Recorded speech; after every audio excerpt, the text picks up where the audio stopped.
आप सबको जय मसीह की। मैं आज प्रभु के वचन से एक छोटा सा वचन आप लोगों के साथ शेयर करना चाहता हूँ। और परमेश्वर के वचन में लिखा है, इफिसियों की किताब और उसके 4 अध्याय और उसकी 4 आयत में लिखा हुआ है, प्रभु में सदा आनंदित रहो। मैं फिर कहता हूँ, आनंदित रहो। हालेलुया। परमेश्वर अपने वचन से कह रहा है कि प्रभु में सदा आनंदित रहो। मैं फिर कहता हूँ, आनंदित रहो।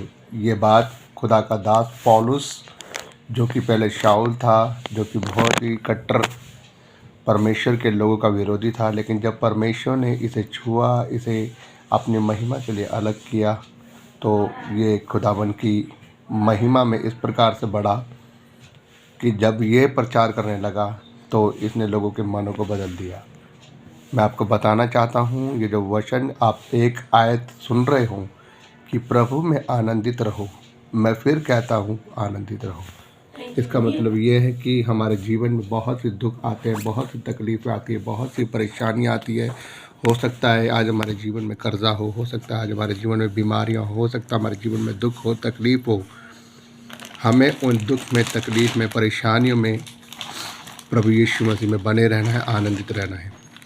क्योंकि जब हम दुख में रहकर भी हम आनंदित रहते हैं प्रभु में, तो परमेश्वर हमारे आनंद को देखता है, वो हमारे विश्वास को देखता है। क्योंकि आनंद में रहने का मतलब ये है कि हम परमेश्वर में विश्वासी हैं, हम विश्वास योग्यता में बढ़े हुए हैं, हम कमज़ोर नहीं हैं। जब आप परमेश्वर में आनंदित रहोगे तो परमेश्वर आपके आनंद को देखकर आपके जो जीवन में जो दुख है, जो तकलीफ़ है, जो परेशानियां हैं, आपको उसमें विजय दिलाएगा।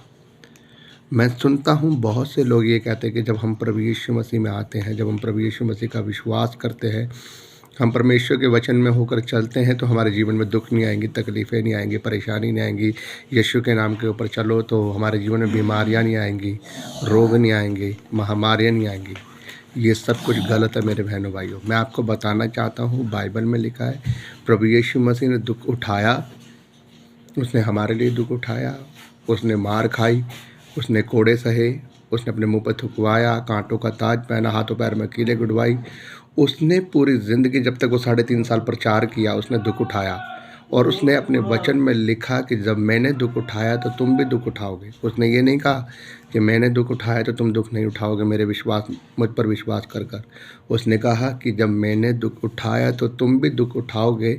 इवन तुम लोग इतना दुख उठाओगे तो मेरे नाम के कारण तुम्हें हवालातों में डाला जाएगा, तुम्हें मारा जाएगा, कूटा जाएगा। हो सकता है वो लोग तुम्हें मार भी डालें, लेकिन जो अंत तक मुझ पर धीरज धरेगा, मुझ पर विश्वास रखेगा और मेरे नाम में जो वचन कह रहा है कि प्रभु में आनंदित रहो, मैं फिर कहता हूँ, आनंदित रहो। यदि तुम अंत तक परमेश्वर के नाम में आनंदित रहोगे तो परमेश्वर आपको ऊंचा करेगा। मेरे भाइयों बहनों, मैं आपको इस वचन से यही समझाना चाहता हूँ, दुख आएंगी, तकलीफ़ें आएंगी, परेशानियाँ आएंगी, लेकिन आपको हमेशा आनंदित रहना है।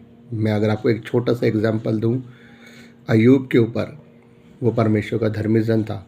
इतना धनी होने के बावजूद शैतान ने उसके सब जीवन में दुख डाले, तकलीफ़ डाली, परेशानियां डाली, बहुत सी महामारियां डाली, यहाँ तक कि उसके बच्चे मर गए, उसका धन दौलत सब कुछ चला गया, बीमार हो गया, बिल्कुल कंगाल हो गया, बीमारियों से पीड़ित हो गया। लेकिन वो परमेश्वर के आनंद में कभी कम ना हुआ। परमेश्वर का आनंद सदा उसकी ज़िंदगी में बना रहा। और बाद में बाइबल में लिखा है, अगर आप अय्यूब की पुस्तक को पढ़ो तो परमेश्वर ने उसके आनंद को देखकर, उसके विश्वास को देखकर उसको डबल आशीषें दी, डबल मसा दिया, डबल वो बरकतें दी। जो उससे सब कुछ छीन गया था, उन सब चीज़ों की डबल ब्लेसिंग उसके जीवन में आई और वो फिर से ऊंचा हो गया। तो मैं आपको यही समझाना चाह रहा हूँ, जब आप परमेश्वर के नाम में आनंदित रहेंगे, मगन रहेंगे, अपने दुखों में, अपनी तकलीफ़ों में भी आप हंसते रहेंगे, तो परमेश्वर आपके विश्वास को देखकर आपको ऊंचा करेगा। हालेलुया।